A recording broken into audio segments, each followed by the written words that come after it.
Shalom, kita bersyukur karena Tuhan yang kita sembah adalah Tuhan yang baik. Alkitab berkata God is good, God is love, Allah adalah kasih. Dan karena itu kita bisa pastikan bahwa God is good ya, bahkan setiap saat, karena dia tidak pernah berubah, dahulu, sekarang, dan selama-lamanya. Jadi kita bisa berkata God is good all the time. Dan salah satu kenyataan ya, fakta bahwa Tuhan itu baik ya, dia wujudkan itu dalam tuntunannya bagi kita masing-masing.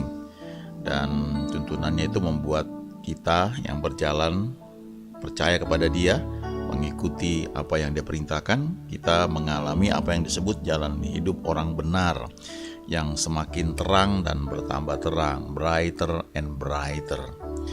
Dan ada lagunya yang diambil dari ayat ini, yang ditambah juga dengan Mazmur 37 ya. Jalan hidup orang benar diterangi oleh cahaya firman Tuhan.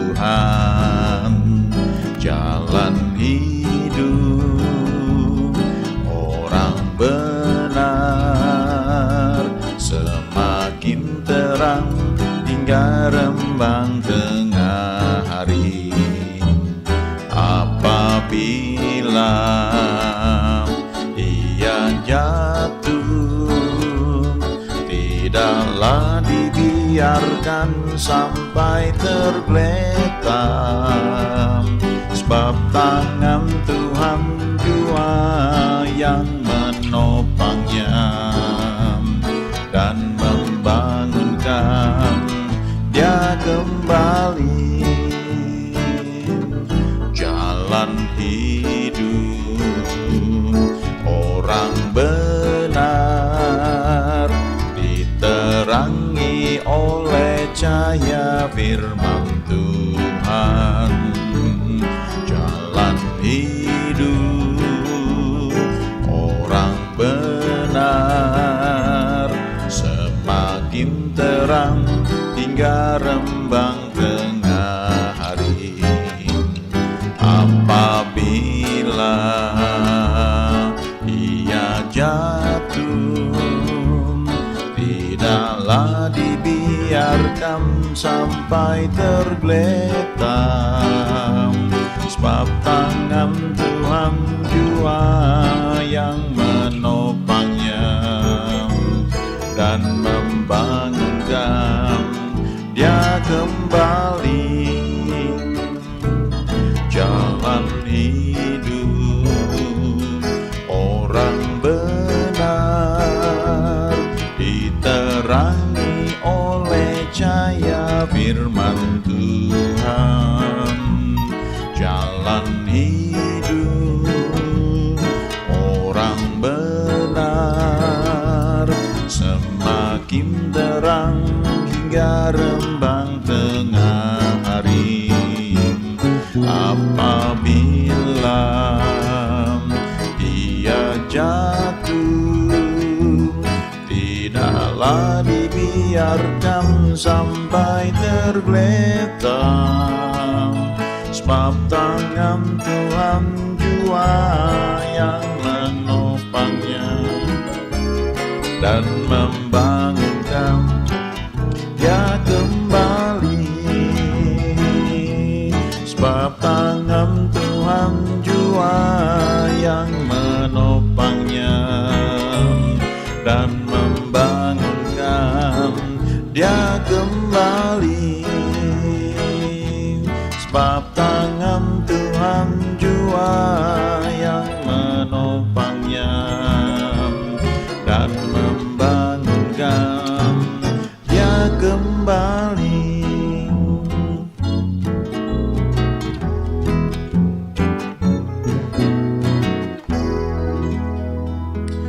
Lagu ini diambil dari Amsal pasal 4 ya, ayat 18, tapi juga ditambah dengan Mazmur 37 ya sebenarnya.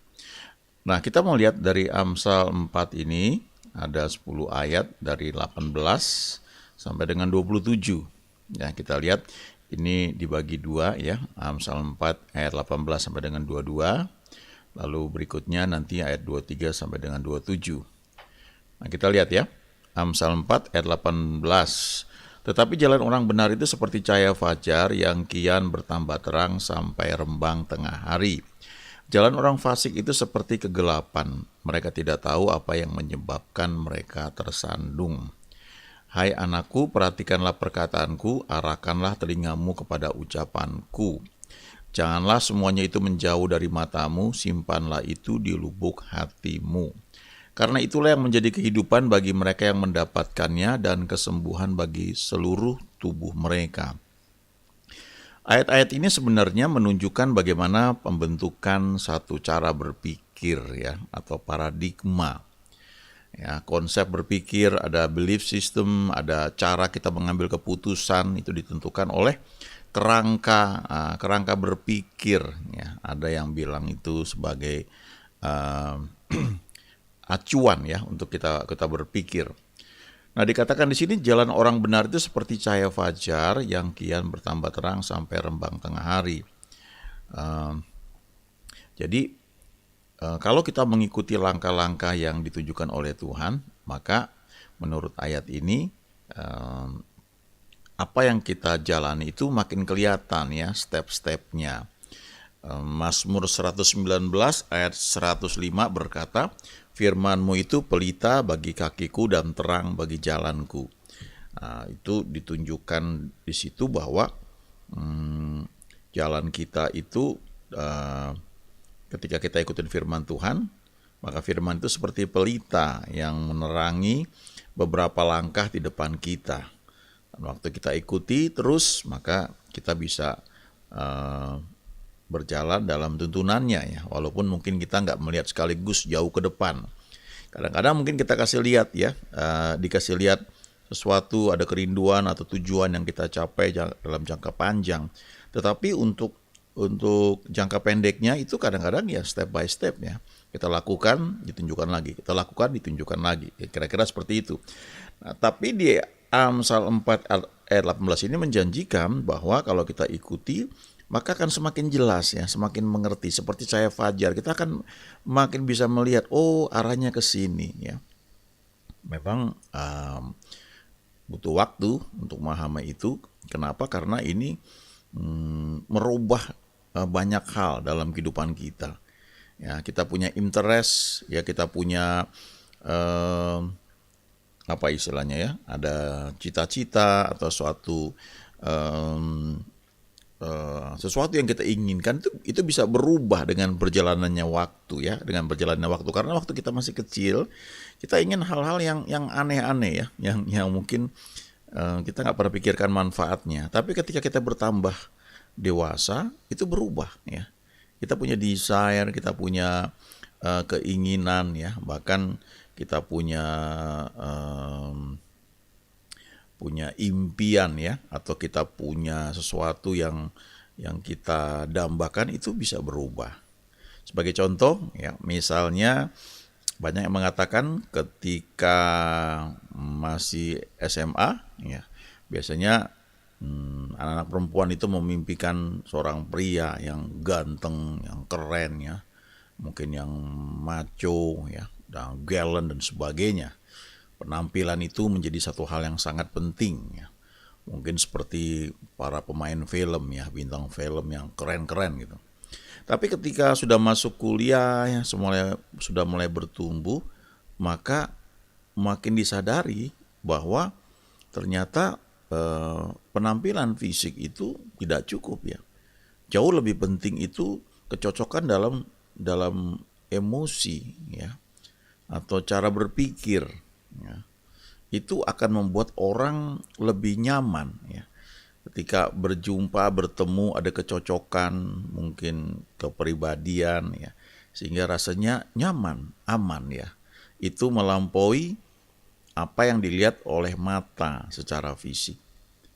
Nah, nanti setelah bertumbuh lagi, semakin mengerti, apalagi kalau bertumbuh dalam pelayanan, bahwa ada yang lebih penting lagi dari sekedar kecocokan secara kepribadian, tapi bagaimana orang tersebut adalah orang yang bertumbuh, yang mengasihi Tuhan. Saya ingat seorang teman dulu ketika dia menikah, yang prianya saya cukup kenal baik ya, yang wanitanya kenal tapi nggak terlalu kenal. Waktu pas menikah mereka memberikan kesaksian, dan yang wanitanya bilang begini, waktu dia kenal Tuhan ya, dia berdoa, dia bilang, Tuhan, aku inginkan seorang pria yang nanti yang menjadi suamiku adalah orang yang mengasihi Engkau, dan dia mengasihi Engkau lebih daripada dia mengasihi aku. Dia bilang, karena kalau dia mengasihi Engkau, dia pasti mengasihi aku. Ya, memang tidak sempurna ya kita ini, tapi minimal ketika kita punya hati yang mengasihi Tuhan, itu menolong kita untuk mengizinkan Tuhan membentuk hidup kita, sehingga hidup kita itu menjadi lebih baik ya. Menjadi ya getting better ya, dalam arti kita hidup juga untuk menjadi berkat bagi orang lain. Nah, kalau ayat 19 dari Amsal 4 ini dikatakan jalan orang fasik itu seperti kegelapan ya. Gak ngerti kenapa tersandung. Waduh, kayaknya gue udah kerjain semua, kenapa mentok ya? Kenapa gak berhasil? Kok kayak sial terus ya gue hari ini ya? Tidak pernah mengerti ya, ada hal-hal yang terjadi dalam hidup mereka.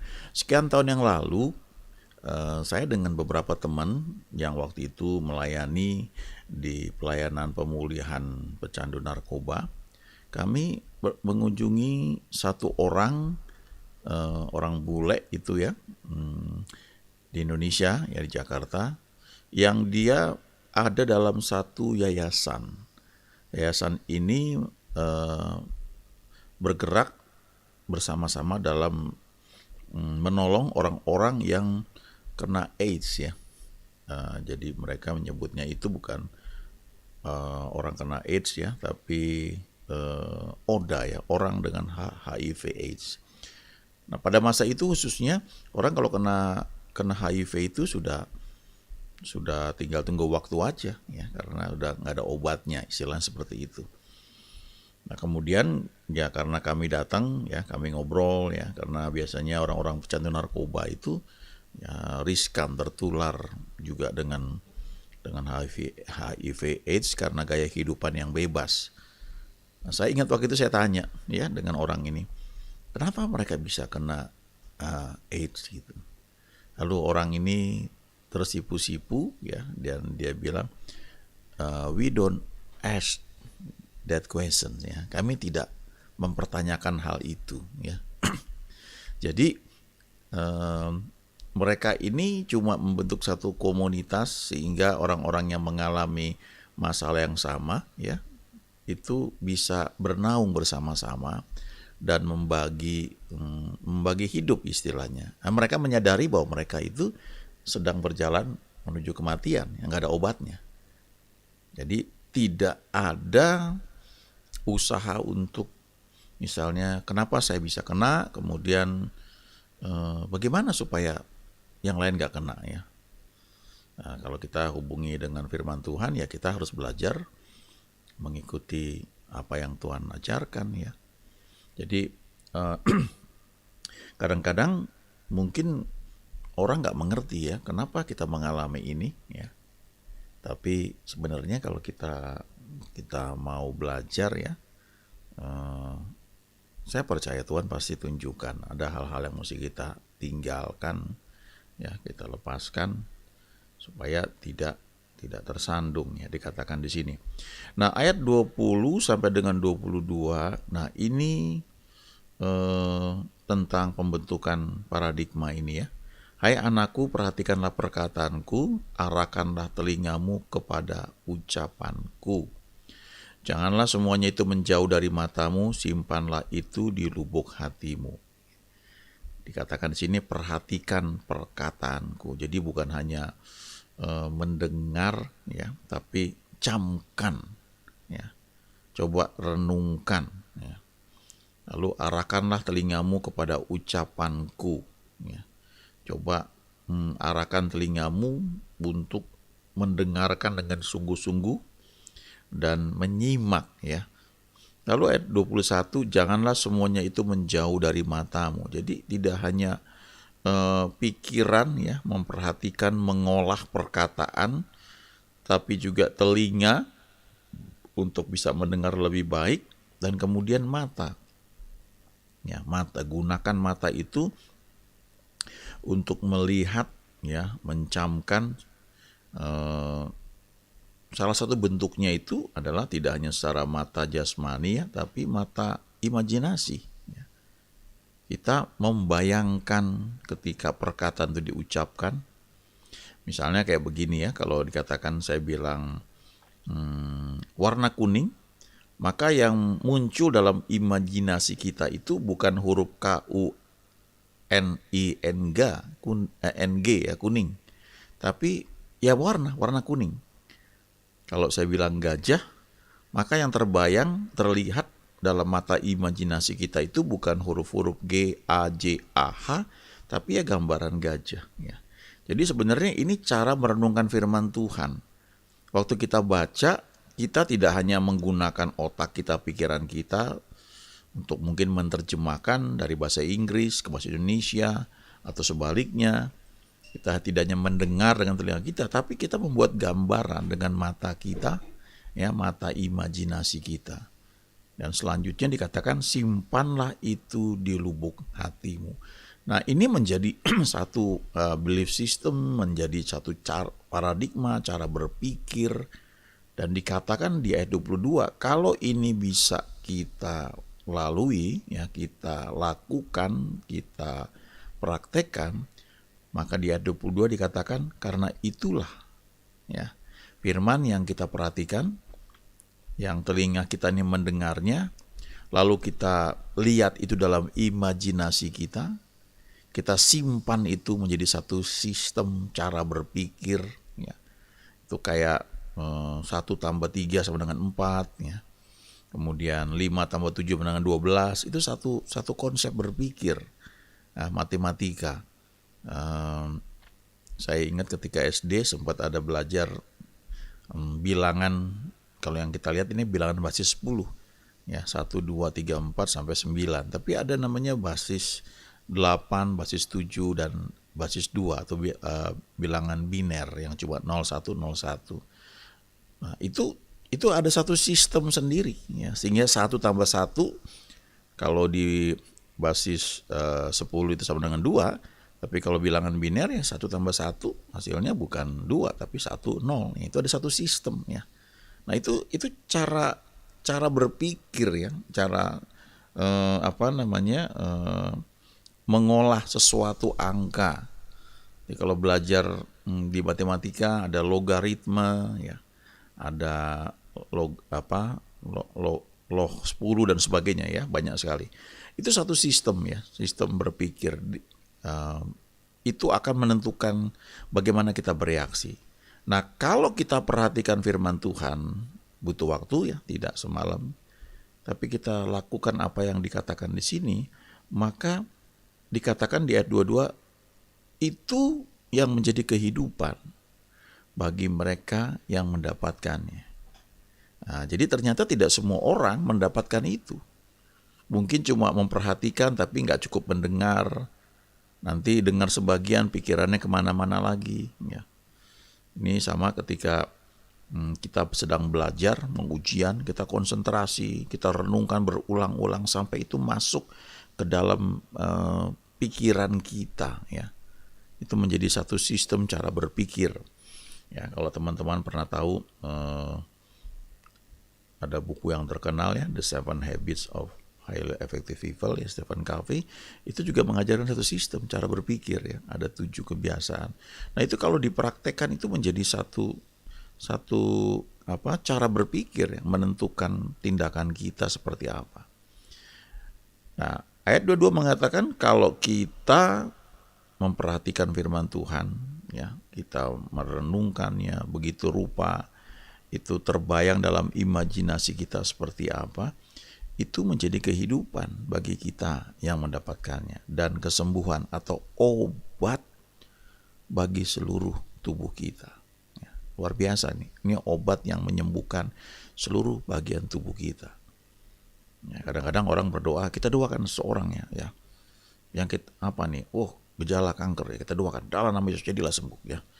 Kita percaya. Tapi begitu itu getting worse ya, kadang-kadang gampang orang menyerah. Waduh, udah stadium 4 ya. Waduh, tinggal tunggu waktunya aja.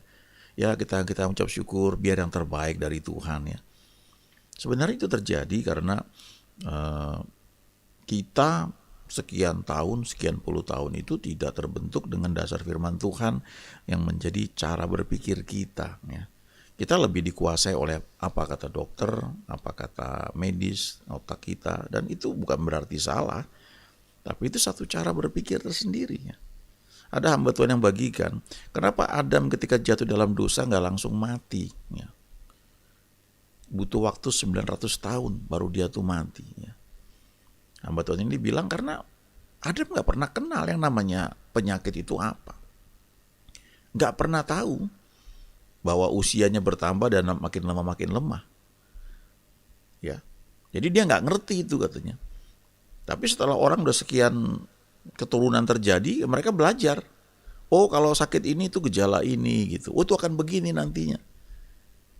Kadang-kadang itu menjadi satu track ya, ketika orang dikasih tahu kamu kena penyakit ini ya. Lalu dari data yang terkumpul setelah ini gejalanya akan ini.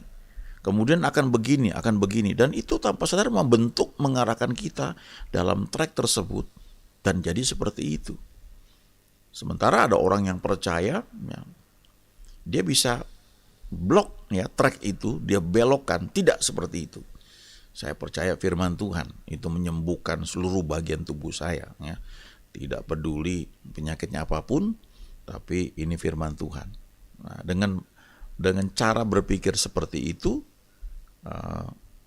orang tersebut jadi tidak masuk dalam jalur yang dokter bilang, oh ini akan kena penyakit seperti ini. Ya, beberapa waktu yang lalu saya dengar 2 teman ya bersaksi ya, 2 atau 3 ya di tempat yang berbeda. Mereka cerita bagaimana mereka ketika ke dokter ya, dokter bilang, wah ini ada kanker ganas ini. Ya, wah udah stres, udah ketakutan dulu ya. Kemudian berdoa ya dengan suaminya, terus lalu coba cari second opinion ya. Tapi sementara itu doa, dia patahkan semua penyakit dalam nama Yesus dan oleh bilur Yesus saya sudah sembuh ya, seperti itu. Lalu akhirnya ketika diperiksa di dokter lain, oh nggak apa-apa kok, ini mah nggak masalah ini cuma diambil sedikit aja, nggak ada, sudah sembuh kamu ya. Dan secara medis itu dikatakan kamu sudah bebas dari kanker ya. Nah, wah lega, puji Tuhan ya. Ternyata kadang-kadang sebagian itu di pikiran ya, belum menjadi. Tapi waktu kita percaya menjadi seperti itu.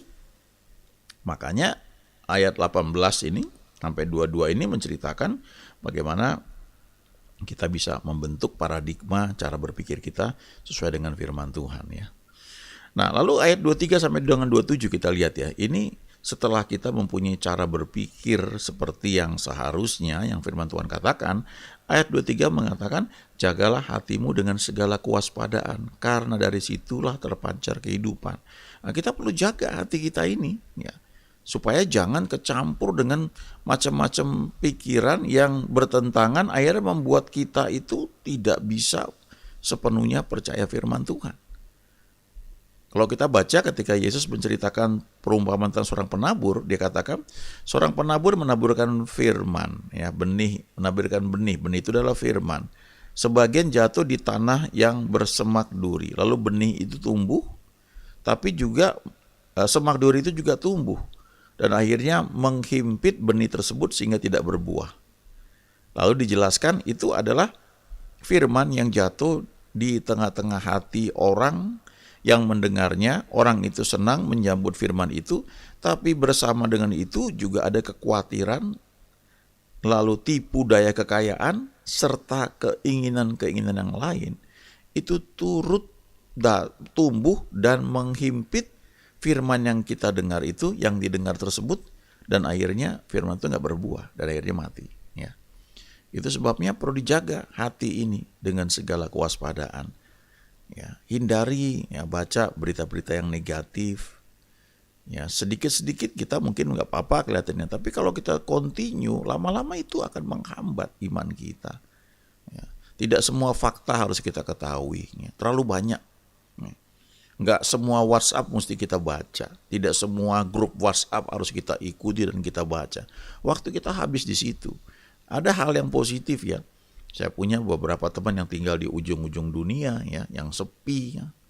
Tapi toh dengan adanya Facebook, dengan adanya WhatsApp, dia nggak kesepian, tidak merasa sendirian. Selalu waktu itu bisa untuk terisi dengan adanya medsos. Tapi di sisi lain itu kita perlu perhatikan apa yang mengisi pikiran kita. Ya.